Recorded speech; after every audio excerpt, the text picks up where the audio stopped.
Hello guys, how are you. मैं राजवीर शर्मा स्वागत करता हूं आपके अपने YouTube channel GK by Rajveer sir पे। जैसा कि स्टूडेंट्स आप लोगों को पता है कि हमारा टॉपिक 1857 की क्रांति से रिलेटेड चल रहा है। 1857 की क्रांति से रिलेटेड हम 2 वीडियो के अंदर कवर कर चुके हैं नेशनल जीएस के सारे क्वेश्चन, और आशा करता हूं कि आप लोगों के द्वारा वो वीडियो अच्छी तरह से देखी गई होगी, अच्छी तरह से समझ में आई होगी। और इस बात का अंदाजा तो मैं इसी बात से लगा सकता हूं कि आप लोगों ने जितना यानी कि शेयर किया है उस वीडियो को, जितना लाइक और कमेंट किया है, काबिले तारीफ है। और इस वीडियो को बनाने का पर्पज क्या है कि 1857 की क्रांति है, उसका हरियाणा से क्या संबंध रहा है, हरियाणा में कैसे वो पनपी है। तो आज हम उन्हीं सभी तथ्यों को इस वीडियो के माध्यम से कवर कर रहे हैं, क्योंकि 1857 की क्रांति है, इससे संबंधित एचएसएससी क्वेश्चंस पूछती है। सबसे पसंदीदा टॉपिक के अंदर पड़ता है अपना ये टॉपिक। तो इस क्रांति के अंतर्गत हम क्या पढ़ेंगे कि यह क्रांति है जो 1857 में हुई, इसके कारण क्या थे, ऑटोमेटिकली ही मतलब उत्पन्न होगी या मतलब स्टार्टिंग से ही चल रही इसकी समस्याएं हैं वो चली आ रही थी, वो तो हम पहले भी डिस्कस कर चुके हैं। परंतु यानी कि उसके बेसिक जो नियम बनते हैं उनको भी हम इसके अंदर कवर करेंगे। परंतु मेन बात रहेगी हमारे हरियाणा से रिलेटेड। तो हरियाणा के अंदर इस क्रांति को किस नाम से जाना जाता था, कहां से किसके द्वारा नेतृत्व किया गया, इन सभी बातों को, क्या यह क्रांति सफल रही या असफल रही, किसके द्वारा अंग्रेजों को पहले ही सूचना दे दी गई थी कि भाई 1857 की क्रांति को पहले ही लीक कर दिया गया था कि इसकी शुरुआत होने वाली है। तो उस गद्दार के नाम को भी हम इसके अंदर देखने का प्रयास करेंगे, अच्छी तरह से समझने का प्रयास करेंगे। तो गाइस, करते हैं अपने टॉपिक की शुरुआत विदाउट वेस्टिंग आवर टाइम। जैसा कि आप लोग देख रहे हो कि 1857 की क्रांति, तो इससे संबंधित और क्वेश्चंस क्या देखने को मिलते हैं, BEIC यानी कि ब्रिटिश ईस्ट इंडिया कंपनी। आप लोगों को पता ही है कि भारत के अंदर यानी कि बहुत सारी कंपनियां आ रही थी, और उसको समझने के लिए हम 3 सेगमेंट के अकॉर्डिंग इसको समझने का प्रयास करेंगे। कब से कब तक, एक तो 1608 से 1757 तक, नेक्स्ट 1757 से 1857 तक, नेक्स्ट 1858 से 1947 तक, कि कैसे कैसे ब्रिटिश ईस्ट इंडिया कंपनी है उसके द्वारा उसका क्या पर्पज रहा, क्या उसकी कार्यवाही रही, हम इस वीडियो के माध्यम से कवर कर रहे हैं। बात करें 1608 क्यों रखा है, तो 1608 में आप लोगों को पता है कि अंग्रेज भारत आए। किसके शासनकाल में भारत आए, तो जहांगीर के शासनकाल में भारत आए अंग्रेज। सबसे पहले कौन आया, सबसे पहले कैप्टन हॉकिंस आया था। कब आया था, 1608 में। उसके बाद थॉमस रो आया, और उसके बाद तो यानी कि है मुसलीपट्टनम के अंदर यानी कि क्या है, फैक्ट्री स्थापित की गई। इस प्रकार है अंग्रेजों ने यानी कि पूर्णतः यानी कि अधिकार कर लिया भारत के ऊपर। विशेष अधिकार माना जाता है 1757। 1757 का मतलब क्या है कि क्रांति नहीं, क्या बोला जाएगा, युद्ध, यानी कि बैटल ऑफ प्लासी के नाम से जिसे जाना जाता है, वो हुआ। किस किस के मध्य हुआ, तो यानी कि ब्रिटिश ईस्ट इंडिया कंपनी के मध्य और सिराजुद्दौला के मध्य यह युद्ध हुआ। तो इस 1757 के युद्ध से ही भारत के अंदर अंग्रेजों का वर्चस्व है कायम हो गया।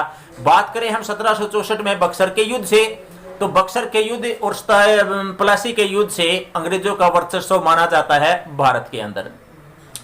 हम और भी बात कर लेते हैं कि देखिए, पहले जो यानी कि थॉमस रो या कैप्टन हॉकिंस वो आए, वो व्यापार के पर्पज से आए। तो व्यापार करने के लिए भारत के अंदर उनको पता था कि भारत एक रिच कंट्री है, सोने की चिड़िया कहलाता है। यहाँ के धन को व्यापार करते हुए, लूटते हुए कहां पहुंचाना उनका पर्पज था, इंग्लैंड के अंदर पहुंचाना उनका पर्पज था। तो नेक्स्ट भी बात कर सकते हैं। तो व्यापार और लूट तो यानी कि चल ही रही थी, लेकिन बात करें प्लासी के युद्ध के बाद यानी कि 1757 से 1857 तक की, तो इस दौरान क्या हुआ कि अंग्रेजों ने बाजार स्थापित किए। बाजार से तात्पर्य क्या है कि वो यानी कि किस प्रकार के उन्होंने व्यापार नीति को चेंज करने का प्रयास किया, और उसके अंदर वो सफल भी हुए। उन्होंने क्या किया कि जो भारत है, भारत से यानी कि रॉ मटेरियल खरीदना हमें देना पड़ता था। तो कच्चा माल है तो हमें सस्ते में देना पड़ता था, तो कच्चा माल सस्ते में लेते थे, और वहां से जो यानी कि फिनिश गुड आता था, तैयार माल आता था, उसको फिर हम खरीदते थे। हानि किसकी थी, हमारी थी, दोनों तरफ से ये हमें लूटा जा रहा था। तो इस कारण से सपोज करो कि वो यानी कि यहां से कच्चा माल लेते हुए जा रहे हैं और वहां से कोई चीज लेके आ रहे हैं। सपोज करो ये अपना ये मार्कर ही है, तो मार्कर को यानी कि फिनिश गुड यानी कि कच्चे माल के तहत तो यानी कि मान लो कीमत पड़ी 3-4 रुपए जितना भी है, और फिनिश गुड के रूप पर यानी कि क्या है, कितनी भी यानी कि कीमत अपने मनमानी रेट है उनके द्वारा फिक्स किए जाते थे। इस प्रकार की व्यापार नीति। दूसरी तरफ हम बात करें भारतीय माल की, तो भारतीय गुड्स होता था वो अच्छी क्वालिटी का होता था। जैसे हम बात करते हैं वो मैन मेड होता था, यानी कि जैसे बुनकर वगैरह होते हैं उनके द्वारा बनाया जाता था। और जबकि इंग्लैंड के अंदर जो मटेरियल होता था वो यानी कि मशीनी था। मशीनी होने के साथ साथ ये एक बात तो थी, उसके अंदर ये था कि उसके अंदर फिनिशिंग ज्यादा थी, अच्छा लगता था, लेकिन क्वालिटी किसकी बढ़िया थी, अपनी थी, यानी कि भारत के माल की थी। परंतु उन्होंने क्या किया, भारतीय माल के ऊपर टैक्स ज्यादा लगा दिए, जिससे यानी कि जनता है उसको खरीदने की बजाय किसको खरीदने लगे, ब्रिटिश मटेरियल को खरीदने लगे। तो इससे यानी कि व्यापार को चेंज किया, और रॉ मटेरियल है हमसे सस्ते में लेते और फिनिश गुड है वो हमें महंगे में देते। तो ये 1757 से 1857 तक का मैटर समझ सकते हैं हम। बात करते हैं 1858 से 1947 तक। तो 1858 के बाद है, यानी कि क्रांति के बाद है, अंग्रेजों ने कुछ सुधार करने शुरू किए। सुधार किस पर्पज से किए, वो पर्पज तो उनका यही था कि उनको यानी कि ज्यादा बेनिफिट मिले भारतीयों से। देखो, भारतीयों को सुधार यानी कि करने के लिए, सुधार देने के लिए या अच्छी सहूलियत देने के लिए इस पर्पज से उन्होंने कुछ नहीं किया। परंतु बात करते हैं उन्होंने निवेश करना शुरू किया भारत में। निवेश का मतलब कहां, जैसे रेल में, रेलवे के अंदर, बैंकिंग जोन के अंदर, या मैं बागानों की बात करूं तो इनमें निवेश करना शुरू कर दिया, जिससे ज्यादा से ज्यादा बेनिफिट है कौन उठाने लगे, अंग्रेज लोग उठाने लगे। तो कहने का मतलब ये नहीं है मेरा कि रेलवे तो यानी कि कब 1853 के अंदर मुंबई टू थाने यानी कि सबसे पहले चल चुकी थी। परंतु बात क्या है कि और अदर फील्ड्स के अंदर भी अंग्रेजों द्वारा निवेश करना शुरू कर दिया, बैंकों के माध्यम से, या बैंकों के संदर्भ में, या बागान वगैरह के संदर्भ में। खेती व्यवस्था को इतना टफ इनके द्वारा बना दिया गया, कोई भी भारतीय खेती करने से पहले सोचने लगा कि मेरे को यानी कि खेती से कुछ मिलना तो है नहीं, लेकिन अगर मैं नौकरी अंग्रेजों की करूंगा या चाकरी अंग्रेजों की करूंगा तो उससे कम से कम यानी कि परिवार का पालन पोषण तो हो जाएगा। इसलिए उन्होंने क्या किया, निवेश करना शुरू कर दिया। बात करें हम सेना की, तो सेना के अंतर्गत भी हमने एक रेशियो लिखा है 1:5। इसमें एक अंग्रेज होता था और 5 भारतीय सैनिक होते थे। लेकिन इसके अंदर यानी कि कंपनी की सत्ता है, या कंपनी ही सर्वोच्च मानी जाती थी, यानी कि अंग्रेजों के अकॉर्डिंग ही सब कुछ करना पड़ेगा। सेना संचालन सब कुछ वही देख रहे थे। रही कहीं कसर, यानी कि जो समुद्र पार जो भारतीय सैनिक होते थे वो समुद्र पार जाने में क्या करते थे, इतराते थे। क्यों? क्योंकि वो उस समुद्र पार जाना अच्छा नहीं समझते थे, शुभ नहीं समझते थे। जबरदस्ती है भारतीय सैनिकों को समुद्र पार भेजा जाता था। और भी हम बात करें समुद्र पार भेजने के संदर्भ में, कि समुद्र पार जाने वाले सैनिकों को अलाउंस मिलता था, भत्ता मिलता था, तो अंग्रेजी सरकार द्वारा उसको भी बंद कर दिया गया। ऑन द अदर हैंड, और पॉइंटों की बात करें कि भारतीय सैनिकों की पदोन्नति भी बंद कर दी गई, जबकि अंग्रेज सैनिकों की यानी कि पदोन्नति यानी कि उनको डे बाय डे है, डे बाय डे तो नहीं कह सकते, परंतु यानी कि एक निश्चित अंतराल के बाद उनको यानी कि पद को यानी कि बढ़ा दिया जाता था। तो इतना पक्षपात है अंग्रेज लोग भारतीयों के साथ कर ही रहे थे, जैसा कि हमें पता ही है। अंग्रेज लोग एक बात और समझते थे और उसके अंदर बहुत ही अच्छी तरह से विश्वास रखते थे कि अजेयता का सिद्धांत। कहने का मतलब यह है कि अंग्रेज लोग अपने आप को अजेय समझ सकते थे। वो कहते थे कि हमें तो कोई परास्त ही नहीं कर सकता, इसीलिए अजेयता का सिद्धांत अंग्रेजों द्वारा दिया गया। आपने देखा होगा ना, एक मूवी भी है, लिखा हुआ है साफ साफ, dog and Indians are not allowed. Dogs and Indians are not allowed. देखिए इंडियंस की किसके साथ कंपेयर किया जा रहा है, तो ध्यान रखना डॉग्स के साथ किया जा रहा है। तो ऐसी दशा उस टाइम पे भारतीय समाज की थी। तो कहने का मतलब क्रांति तो होनी ही थी, जो यानी कि डे बाय डे है अंग्रेजों ने एक घृणा के साथ में यानी कि क्या कर दिया, खाई उत्पन्न कर दी, जिससे यानी कि क्रांति के रूप में ज्वाला भड़क उठी थी। कब? 1857। बात करते हैं इसके साथ साथ में लैप्स की नीति। लैप्स की नीति अंग्रेजों ने क्या किया, आप लोगों को पता ही है कि लैप्स की नीति कौन लेके आए, लॉर्ड डलहौजी लेके आए। तो झांसी है, नागपुर है, सतारा है, या कोई भी यानी कि साम्राज्य होते, कोई भी रियासत होती थी, उसको अंग्रेजों ने बहानेबाजी करते हुए, कहने का तात्पर्य यह है कि अपने अंदर मिलाने का प्रोसेस है वो शुरू कर दिया था। झांसी की रानी को कौन नहीं जानता, कहा जाता है कि खूब लड़ी मर्दानी, वह तो झांसी वाली रानी थी। चलो ठीक है, इन संदर्भ में बात करेंगे। नागपुर और सतारा दोनों के दोनों कहां पड़ते हैं, महाराष्ट्र में पड़ते हैं। झांसी का आप लोगों को पता ही है। इसके साथ साथ में एक संधि, सहायक संधि के नाम से जिसे जाना जाता है, वो भी भारतीयों के साथ यानी कि की गई। सहायक संधि कौन लेके आया, लॉर्ड वेल्जली लेके आया, आप लोगों को पता है।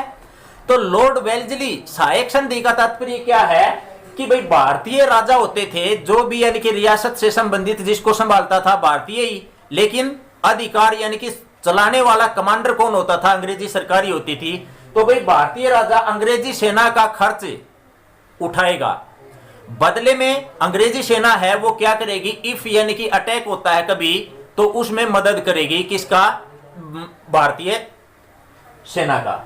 तो कहने का मतलब यह है कि अटैक किसका होगा। भाई अंग्रेज लोगों को पता था कि ये तो सारी की सारी उलझाने वाली बात थी कि भारतीयों को प्रेस करना है, दबाना है और सारा का सारा शासन करना है, चाहे किसी भी वे से किया जाए। तो इस कारण से यानी कि सहायक संधि है वो अप्लाई की गई। इसके तहत, सहायक संधि के तहत यानी कि कौन सा राज्य, या क्वेश्चन बनता है कि प्रथम राज्य कौन सा बना जिसने यानी कि सहायक संधि को अपनाया, तो वो बना था हैदराबाद। हैदराबाद का निजाम था कब, यानी कि 1798 यानी कि 1798 में प्रथम राज्य बना जिसने सहायक संधि को अपना लिया था। बात करते हैं मैसूर के हो, यानी कि मैसूर के द्वारा कब अपनाया गया, 1799 में। मैसूर के अंदर यानी कि 4 युद्ध हुए, आप लोगों को पता है। 4th युद्ध के अंदर हमारा जो टिप्पू सुल्तान है, टिप्पू सुल्तान यानी कि मारा जाता है, और उसके बाद है 1799 में किसके द्वारा इसको, मैसूर को भी यानी कि सहायक संधि के अंतर्गत ला दिया गया। फिर बात करते हैं अवध को कब, 1801 में। ये हुई हमारी बेसिक बातें जो हमारे किससे संबंधित, 1857 की क्रांति से संबंधित हमें बैक में पता होनी चाहिए। अब हम बात करते हैं जो मेन टॉपिक हमारा बन रहा है, कौन सा, 1857 की क्रांति इन हरियाणा। भाई हरियाणा के अंदर 1857 की क्रांति का क्या रोल रहा, किस प्रकार से हरियाणा के शूरवीरों द्वारा इसके अंदर बढ़ चढ़कर भाग लिया गया, तो उन सभी बातों को हम शुरू कर रहे हैं इस टॉपिक के अंतर्गत। बात करते हैं एक छोटी सी पॉइंट की और की बैरकपुर छावनी है, इसमें एक 34वीं NI रेजिमेंट हुआ करती थी, उसमें एक सैनिक मंगल पांडे। तो मंगल पांडे के द्वारा 29 मार्च 1857 को 2 अंग्रेज अधिकारियों को गोली मार दी गई। क्यों मार दी गई, इन्होंने ये पूछा कि जो इनफील्ड राइफल थी उसके अंदर जो कारतूस होता था उसके ऊपर गाय और सूअर की चर्बी होती थी। उन्होंने ये पूछा कि ये होती है या नहीं होती है, सच्ची बात है या नहीं है। तो उन्होंने कोई जवाब देने से मना कर दिया, तो परिणाम स्वरूप है उनको यानी कि गोली मार दी गई। परिणाम स्वरूप मंगल पांडे को कोई पकड़ तो नहीं पाया, परंतु बाद में उनके ऊपर यानी कि केस चलाया गया और उसके तहत मंगल पांडे को फांसी दे दी गई। कब दे दी गई, 8 अप्रैल 1857 को फांसी दे दी गई मंगल पांडे को। अब बात करते हैं यहां से कि कुछ तथ्य हमारे और थे कि क्रांति का नारा क्या था, जो 1857 की क्रांति है इसका नारा क्या था। अब यहां से आप आइडिया लगा सकते हो कि यह क्रांति सफल थी या असफल थी। हमारी जो इतिहास है, इतिहास के अंदर कैसे अलग वे से पढ़ाया जा रहा है, जबकि इसके तथ्य कुछ और भी हो सकते हैं अपने अपने वे से। बात करते हैं, क्रांति का नारा था मारो फिरंगी को। किसको, मारो फिरंगी को। अब देखो क्रांति पूर्व अंग्रेजों की संख्या कितनी थी, 51,630 थी। कितनी थी, 51,600। बात करें क्रांति के बाद 51,316, तो इसके अंदर मारे गए थे, बचे हुए सैनिक कितने थे, कितने अंग्रेज थे, 314 अंग्रेज बचे हुए थे। ये भी वो अंग्रेज थे जो भारतीय संस्कृति का बेनिफिट उठाते हुए इन्होंने अपना यानी कि चोला है वो चेंज कर लिया, सनातन धर्म को अपनाते हुए यानी कि गेरुआ वस्त्र पहनते हुए इन्होंने क्या बच के, कहने का मतलब निकले। बात करते हैं, अब देखो 314 यानी कि इतने ही मात्र यानी कि चंद सैनिक बचे हुए हैं। चंद सैनिक क्या अंग्रेज कहेंगे, चंद अंग्रेज बचे हुए हैं। तो अब क्रांति को असफल माना जा सकता है या सफल माना जा सकता है, आप लोग अंदाजा लगा सकते हो। देखिए अभी तो बहुत ही महत्वपूर्ण तथ्य इस वीडियो के लास्ट तक आने वाले हैं, तो वीडियो को जरा सा भी स्किप नहीं करना है, ज्यादा से ज्यादा में शेयर करना है और लाइक करना है और अपने चैनल को सब्सक्राइब करना है अगर आपको अपनी वीडियो अच्छी लग रही है तो। नेक्स्ट बात करते हैं कि 1857 की क्रांति को हरियाणा में किस नाम से जाना गया। तो 1857 की क्रांति को हरियाणा में किस नाम से जाना गया, तो 14 का साल, 14 का साल के नाम से इसे जाना गया। अब ध्यान रखना है कि 14 के साल का अर्थ क्या है। 1914 एक विक्रमी संवत था उस टाइम पे, तो ध्यान रखना, कमेंट माध्यम से आपने आंसर देना है विक्रमी संवत किसके द्वारा चलाया गया था। बात करते हैं कि हरियाणवी के अंदर एक मुहावरा भी है 14 का साल। क्या 14 का साल एक मुहावरा भी है, उसका शाब्दिक अर्थ क्या है। 14 के साल मुहावरे का शाब्दिक अर्थ है सत्ता की अवहेलना, सत्ता की अवहेलना। देखो हरियाणवी के अंदर तो यानी कि पढ़ने पढ़ाने का मजा भी कुछ न्यारा ही है, क्योंकि हमारी तो यानी कि लैंग्वेज ही, बोली ही क्या है, हरियाणवी है। तो चलिए करते हैं शुरुआत हरियाणा की। तो हरियाणा में पहला पॉइंट 14 के साल के नाम से जाना गया, मुहावरे का अर्थ क्या है, सत्ता की अवहेलना। नेक्स्ट बात करते हैं कि हरियाणा में क्रांति की जगह है वो फिक्स की गई थी, तय की गई थी, वो कहां की गई थी। ध्यान रखना, क्रांति की जगह फिक्स की गई थी, वो थी कहां, हार्ट ऑफ हरियाणा यानी कि जींद। हार्ट ऑफ हरियाणा के नाम से किसको जानते हैं, जींद को जानते हैं। तो जींद फिक्स की गई थी, वहां से यानी कि इसकी शुरुआत की जाएगी। परंतु बाद में ध्यान किया गया कि वहां का राजा स्वरूप सिंह तो यानी कि अंग्रेजों का पिट्ठू है, तो इसलिए वहां से इसकी शुरुआत नहीं करेंगे। तो इसकी शुरुआत है दूसरी जगह, फिर उसको यानी कि फिक्स किया गया कि हरियाणा में क्रांति की शुरुआत हुई कब, 10 मई से। कहां से, अंबाला छावनी से। कहां से शुरुआत हुई, अंबाला छावनी से। एक इसका रीजन ये भी हो सकता है क्योंकि क्रांति के अंदर यानी कि किसकी जरूरत पड़ेगी, हमें हथियारों की जरूरत पड़ेगी, और हथियार तो हमारे कहां थे, अंबाला छावनी में थे। तो ध्यान रखना है, तो शुरुआत इसकी 10 मई को कहां से, अंबाला छावनी से। लेकिन क्वेश्चन एक अपना एचएसएससी में बार बार पूछा जाता है कि अंबाला छावनी कब बनी, अंबाला छावनी कब बनी। ध्यान रहे दोस्तों कि अंबाला छावनी 1843 में, अंबाला छावनी 1843 में। लेकिन इसके साथ साथ हमें इस बात का भी पता होना चाहिए कि इसे पहले किस नाम से जाना जाता था, या अंबाला छावनी पहले कहां स्थित थी। तो अंबाला छावनी पहले कहां थी, करनाल के अंदर थी, जिसे करनाल कैंट के नाम से जाना जाता था। कब स्थापित की गई थी, 1841 में, 1841 में। अब 2 साल में ही इसको यानी कि दूसरी जगह शिफ्ट करने की जरूरत क्या पड़ गई। ध्यान रहे, करनाल के अंदर जहां पर छावनी थी वहां एक निचला इलाका था, बारिश के दौरान पानी भर जाता था, जिससे मच्छर वगैरह पर पनपते थे। तो अंग्रेज लोगों ने यह सोचा कि यहां महामारी फैल सकती है, इस कारण से उन्होंने कोई सेफ जगह चुनी और वो अंबाला कैंट के रूप में वहां पर स्थापित कर दिया गया 1843 में।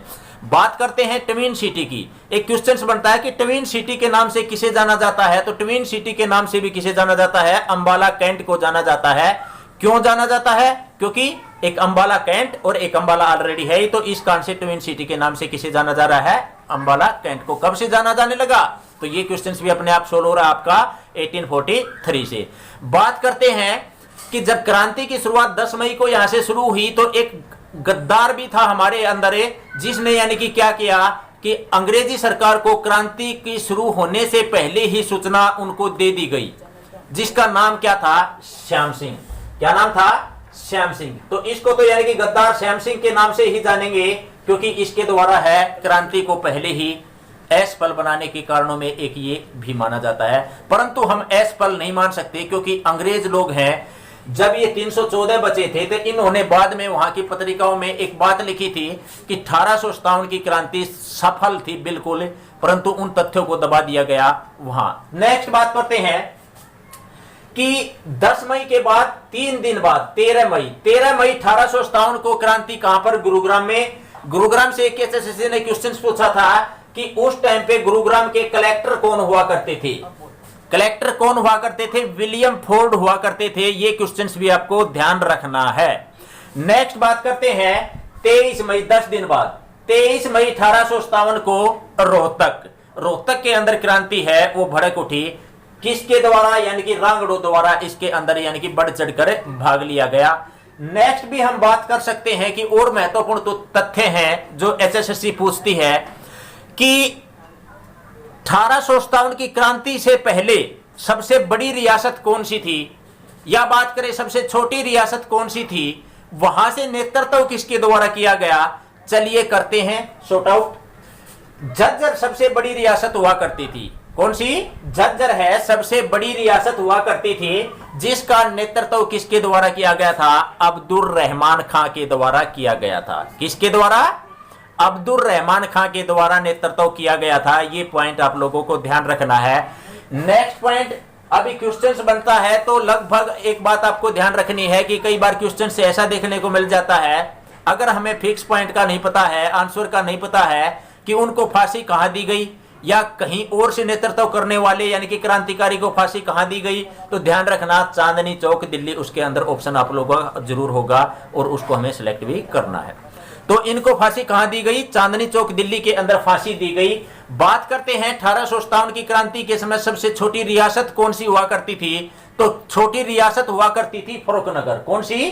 फर्रुखनगर है सबसे छोटी रियासत हुआ करती थी, जो किसके अंदर पड़ती है? गुरुग्राम के अंदर आज पड़ती है। उस टाइम पे तो गुड़गांव ही था, नाम तो परिवर्तन बाद में हुआ है।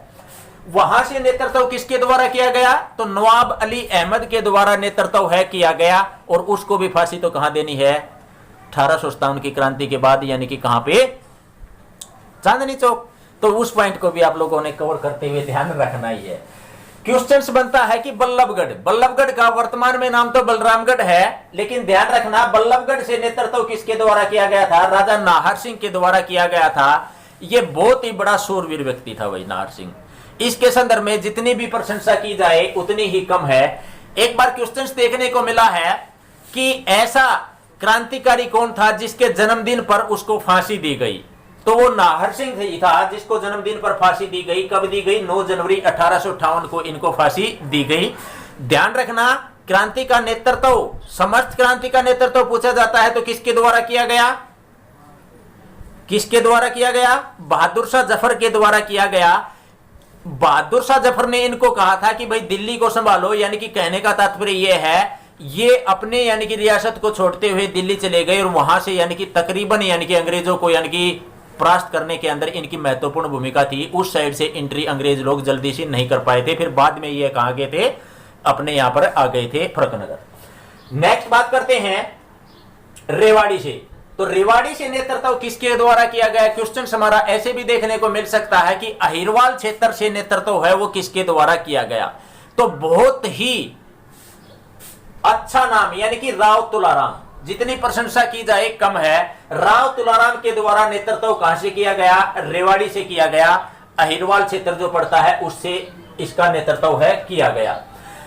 बात करते हैं कि यह वह जब ये हो गया कि इनको ये पता चली चुका है कि 1857 की क्रांति है, उसमें अंग्रेज लोगों द्वारा ऐसे दमन कर दिया गया, विशेष कर रहा हमारे ही रियासतों का हाथ जिसके अंदर अंग्रेजों का साथ दिया गया। नहीं तो 1857 में ही भारत आजाद हो चुका होता तो 90 साल हमें आगे नहीं जाना पड़ता, गुलामी और सहन नहीं करनी पड़ती। तो इन्होंने एक नसीबपुर गांव का युद्ध, जो 1857 की क्रांति का अंतिम निर्णायक युद्ध माना जाता है, वहां से नेतृत्व करते हुए इन्होंने जबरदस्त सामना वहां पर किया। परंतु उसके बाद ये कहां चले गए? काबुल चले गए। काबुल, कई बुकों में अफगानिस्तान और अफगानिस्तान की राजधानी तो काबुल है, तो वहां चले गए और फिर बाद में इनकी मृत्यु हो जाती है। कब हो जाती है? 23 सितंबर 1863 को इनकी मृत्यु हो जाती है। इसी 23 सितंबर को हरियाणा के अंदर वीर शहीदी दिवस के रूप में मनाया जाता है। क्वेश्चंस बार बार बनता है एचएसएससी में कि वीर शहीदी दिवस किसके उपलक्ष्य में मनाया जाता है या कब मनाया जाता है, तो दोनों के आंसर हम पढ़ चुके हैं, कर चुके हैं। इंपॉर्टेंट क्वेश्चंस बनता है तो ध्यान रखना है। अब बात करते हैं कि इनके भाई के द्वारा भी पार्टिसिपेट इस युद्ध के अंदर किया गया था, जिसे किस नाम से, कहां से किया था, उसके संदर्भ में भी हम चर्चा करते हैं। नारनौल से नेतृत्व है किसके द्वारा किया गया था? गोपाल सिंह के द्वारा किया गया था, जो राव तुलाराम का भाई था। नारनौल का प्राचीन नाम क्या था? उस टाइम पे नर राष्ट्र कहा जाता था, तो ध्यान रखना है इस क्वेश्चन का भी। अब हम देखते हैं कि किस क्रांतिकारी द्वारा किस स्थान से नेतृत्व किया गया, तो स्टेप बाय स्टेप हम सभी को क्लियर कर रहे हैं। सबसे पहले बात करूं मैं मेवात से। तो मेवात से नेतृत्व किसके द्वारा किया गया? तो यानी कि ध्यान रखना है, मेवात से नेतृत्व है सदरुद्दीन के द्वारा किया गया। किसके द्वारा? सदरुद्दीन के द्वारा मेवात से नेतृत्व किया गया। इस पॉइंट को हमें अच्छी तरह से ध्यान रखना है। बात करते हैं नेक्स्ट पॉइंट की कि भाई कहां से? पटौदी से। पटौदी से नेतृत्व किसके द्वारा किया गया? अकबर अली के द्वारा। कहां से? पटौदी से नेतृत्व अकबर अली के द्वारा किया गया। बात करें हम पानीपत की, तो पानीपत के संदर्भ में तो हम पानीपत जो हमारा डिस्ट्रिक्ट है हमने अच्छी तरह से कवर किया है, उस वीडियो को जरूर देखना है। उसके अंदर हमने बताया कि पानीपत से बू अली शाह कलंदर हुआ करता था, जिसके द्वारा नेतृत्व है किया गया पानीपत से। पानीपत का प्राचीन नाम पणप्रस्थ। ठीक है। नेक्स्ट बात करते हैं खरखोदा से। खरखोदा से नेतृत्व किसके द्वारा? बिशारत अली के द्वारा खरखोदा से नेतृत्व है किया गया है। वो क्वेश्चंस भी हमें ध्यान रखना है। नेक्स्ट बात करते हैं हासी। हासी पड़ती है हिसार में, वहां से लाला हुकुमचंद जैन और मुनीद बेग के द्वारा है नेतृत्व किया गया। किसके द्वारा? लाला मुनीद बेग और लाला हुकुमचंद के द्वारा वहां से नेतृत्व किया गया हासी से। ध्यान रहे, हरियाणा का ऐसा जिला कौन सा है, या जिलों की संख्या पूछी जाती है तो कई बार 24 भी आपसे ऑप्शन में पूछा जा सकता है कि पुलिस जिलों की संख्या कितनी है? 24 है। 2 हमारे पुलिस जिले हैं, कौन कौन सा? हांसी और मानेसर है। इन पॉइंटों को हमें ध्यान रखना है। और हांसी से संबंधित एक विशेष तथ्य मैं आप लोगों को और बता दूं कि 1857 की क्रांति से संबंधित ऐसा गांव कौन सा रहा जिसके यानी कि 1947 में आजादी मिलने के बाद भी वहां उस गांव के अंदर तिरंगा नहीं फहराया गया था? तो ध्यान रखना, उसका आंसर आपने कमेंट में देना है। कौन सा गांव ऐसा था जो 1947 में भारत आजाद हो गया लेकिन वर्ष 2018 तक वहां पर तिरंगा नहीं फहराया गया? तो उसको आपको कमेंट के अंदर आंसर देना है। मैं आप लोगों को थोड़ी यानी कि उसकी डिटेल बता देता हूं कि उस गांव के व्यक्तियों द्वारा, नौजवानों द्वारा, महिलाओं द्वारा 1857 की क्रांति में जबरदस्त पार्टिसिपेट किया गया था, जिस कारण से अंग्रेज अधिकारियों ने उस गांव के व्यक्तियों को ले जाते हुए हांसी ले गए थे पकड़ के बाद में, और वहां पर यानी कि क्या किया था, एक सड़क के ऊपर यानी कि लिटा दिया गया था और बाद में यानी कि रोड रोलर उनके ऊपर चला दिया। रोड रोलर चलाने से यानी कि है सड़क लाल हो जाती है, खून से लथपथ हो जाती है, जिसे वर्तमान में आज भी लाल सड़क के नाम से जाना जाता है। तो लाल सड़क कहां पर है? हांसी के अंदर है। चलिए कमेंट में जरूर बताना है। नेक्स्ट वीडियो के अंदर हम उसको क्लियर भी करेंगे कि भाई कौन सा गांव ऐसा रहा था जहां पर तिरंगा इतने साल बाद है फहराया गया, और किसके पे? खट्टर के पे। हमारे सीएम जो खट्टर हैं उनके प्रयासों से वहां पर तिरंगा अब वर्तमान में फहराया गया है। चलिए नेक्स्ट बात करते हैं रानिया। तो रानिया से नेतृत्व किसके द्वारा किया गया? नूर मोहम्मद खां के द्वारा नेतृत्व है किया गया। तो ये पॉइंट भी हमें अच्छी तरह से कवर करना है, ध्यान रखना है। नेक्स्ट बात कर सकते हैं लोहारू। लोहारू से किसके द्वारा नेतृत्व किया गया? अमीनुद्दीन के द्वारा नेतृत्व है लोहारू से किया गया है। ये पॉइंट भी हमें ध्यान रखना है। नेक्स्ट अगर क्वेश्चन बन जाता है कि संपूर्ण क्रांति का नेतृत्व किसके द्वारा किया गया, तो संपूर्ण क्रांति का नेतृत्व आप लोगों को पता ही है कि बहादुर शाह जफर के द्वारा किया गया था। तो बहादुर शाह जफर के द्वारा संपूर्ण क्रांति यानी कि होल क्रांति का नेतृत्व है किया गया। बात करें क्रांति के बाद है यानी कि बहादुर शाह जफर को अंग्रेजों द्वारा कैद करते हुए कहां भेज दिया गया था? रंगून भेज दिया गया था। तो वहां पर यानी कि बाद में इनकी है मृत्यु है हो जाती है, ध्यान रखना है। एक पॉइंट हम और भी इस संदर्भ में ध्यान रख सकते हैं कि नेतृत्व तो बहादुर शाह जफर के द्वारा ही किया गया था, परंतु संचालन है किसके द्वारा किया गया था? बख्त खां के द्वारा किया गया था। ये पॉइंट हमें अच्छी तरह से कवर करना है। बात करें भट्टू। भट्टू से मोहम्मद आजिम के द्वारा है नेतृत्व है किया गया। एक हम और भी अच्छा क्वेश्चन जो एचसीएच के अंदर पूछा गया क्वेश्चन है कि क्रांति से पूर्व हरियाणा किसका पार्ट हुआ करता था, किसका हिस्सा हुआ करता था? तो क्रांति से पहले यानी कि 1857 से पहले हरियाणा किसके अधीन था या किसके अंडर था? तो ध्यान रखना उत्तर प्रदेश के अंतर्गत आता था। और उसके बाद है हरियाणा को क्रांति के बाद किसके अधीन कर दिया गया? पंजाब के अधीन है कर दिया गया। और पंजाब से फिर हरियाणा कब बना आप लोगों को पता है कि 1 नवंबर 1966 को पंजाब से हरियाणा अलग हुआ है। किसके प्रयासों से, कैसे आजाद हुआ, तो उसके संदर्भ में हम कभी नेक्स्ट वीडियो के अंदर चर्चा करेंगे। तो गाइज आप लोगों को वीडियो कैसी लगी कमेंट के अंदर जरूर बताना है कि 1857 की क्रांति में हरियाणा का क्या योगदान रहा। इन सभी तथ्यों को हमने कवर किया और अच्छी तरह से यानी कि कवर किया। एग्जाम के पॉइंट ऑफ व्यू से बहुत ही एग्जाम ओरिएंटेड मैटर है, इसके अंदर मैंने डाला है। तो इस वीडियो को ज्यादा से ज्यादा शेयर करना है, सब्सक्राइब करना है, लाइक करना है, ताकि वे स्टूडेंट्स जो यानी कि ऑफलाइन क्लासेस के माध्यम से परीक्षा यानी कि स्टडी नहीं कर सके हैं, ऑनलाइन के माध्यम से उनके यानी कि क्या है स्टडी निरंतर चलती रहे। और ऑफलाइन स्टूडेंट्स हैं जिनको मैंने ये करवा चुका हूं, तो वो भी यानी कि इसको रिवीजन के माध्यम से इसको कवर करे। हाँ, कुछ तथ्यों को अलग से यानी कि इसके अंदर जोड़ा गया है। अब आप सोचोगे सर ये तो हमारे साथ पक्षपात हो गया। नहीं, पक्षपात नहीं, कुछ तथ्य हैं, बनते रहते हैं, जुड़ते रहते हैं, नई बातें और ऐड होती रहती हैं। तो लाइक करना है, शेयर करना है, ज्यादा से ज्यादा यानी कि शेयर करना है और सब्सक्राइब अपने चैनल को करना है। ठीक है गाइस, जय हिंद, जय भारत, जय हरियाणा।